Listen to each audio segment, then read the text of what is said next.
Wakil Presiden Yusuf Kala mengatakan pemerintah sepakat akan menaikkan iuran BPJS Kesehatan. Kenaikan iuran bisa membantu menutup defisit keuangan yang membelit program jaminan kesehatan. Besaran kenaikan iuran masih perlu pembahasan lebih lanjut, tidak hanya dari sisi iuran, manajemen juga akan diperbaiki. Nantinya BPJS Kesehatan akan dikelola dengan sistem otonomi daerah. Dengan demikian, pelayanan serta pengawasan dilakukan oleh pemerintah daerah dengan lebih mudah. Saat ini iuran peserta mandiri BPJS Kesehatan mencapai Rp80.000 untuk ruang perawatan kelas 1. Terjadi defisit tahun ini kurang lebih 29 triliun.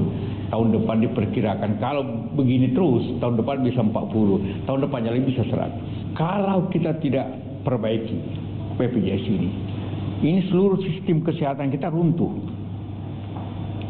Rumah sakit tidak terbayar, bisa sulit dia, bisa tutup rumah sakitnya. Dokter tidak terbayar, pabrik obat tidak terbayar, hanya tidak pada waktunya gitu kan. Bisa pabrik obat ini atau pedagang obat bisa juga defisit ya.